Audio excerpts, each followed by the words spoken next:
Tu sais quoi, Sabine, souvent les gens pensent que Dieu choisit souvent ceux qui sont déjà parfaits. Souvent les gens qui prient beaucoup, ou les gens qui sont toujours à l'église, tu sais, les gens qui sont toujours, comme des masseurs, comme des prêtres. Mais souvent avec Dieu, c'est pas comme ça avec Dieu. Dieu souvent va avec des gens qui tout le monde rejette, les gens par lesquels même personne ne peut penser quelque chose de bien, peut commencer avec cette personne. Vous pouvez même vous souvenir lorsque vous lisez cette écriture, lorsqu'on dit que rien de bon ne peut sortir de Nazareth. Donc c'est impossible que le Messie puisse sortir de Nazareth. C'est ça Dieu. Dieu choisit souvent ceux-là qui trouvent des difficultés à marcher dans la crainte de Dieu, souvent à connaître même Dieu, ou même dire que donc ils ont des difficultés dans la prière. Dieu va par de telles personnes pour leur façonner, leur enseigner et leur prendre du poussière et leur élever pour les mettre dans une place particulière qu'il veut que cette personne puisse occuper spirituellement.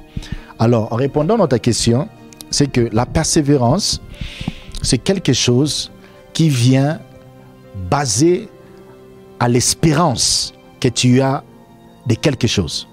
Je ne sais pas si tu comprends? Ouais. La persévérance est basée à ce que tu espères. Donc, il veut dire que l'espérance donne naissance à la persévérance. Alors, Paul nous dit, l'espérance ne peut être l'espérance si vous avez déjà la chose en question dans votre main. Donc, l'espérance, c'est quelque chose que vous n'avez pas dans votre main, mais vous espérez avoir.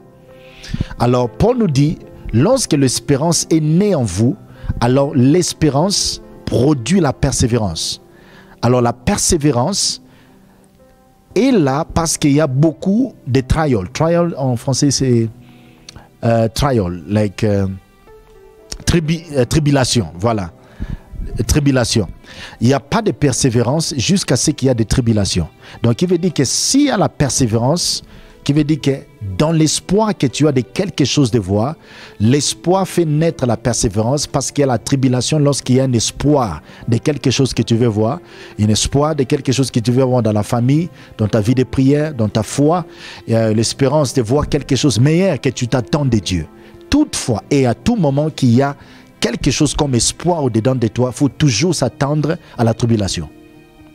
Alors la tribulation nous pousse à la persévérance. Et la persévérance, ce qui soutient notre persévérance, c'est la prière. Vous comprenez? C'est pour cela que Jésus-Christ a dit, priez tout le temps pour que vous ne puissiez pas tomber. Vous comprenez? Donc il veut dire que la prière, c'est ce qui nous soutient.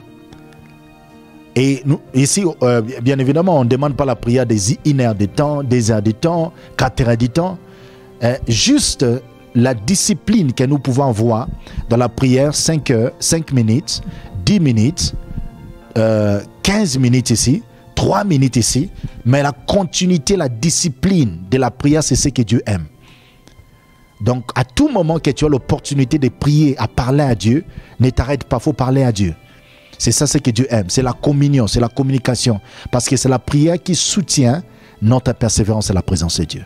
Alors sans la prière, nous allons tomber, nous allons être dans la place où les gens qui se complainent toujours, ou qui se plaignent toujours, pardonnez-moi, qui se plaignent toujours de toutes choses qui se passent, ils sont toujours en colère, ils sont toujours dans des problèmes, ils sont toujours avec des arguments avec des gens, parce qu'il n'y a pas la persévérance en cette personne, qui veut dire que cette personne espérait quelque chose de bon. Dans cet âge, je vais voir ça, dans cet âge, j'aurai ça, dans cet âge, je serai dans cette place. Mais lorsque l'âge passe, souvent notre espoir, c'est comme si ça s'étouffe.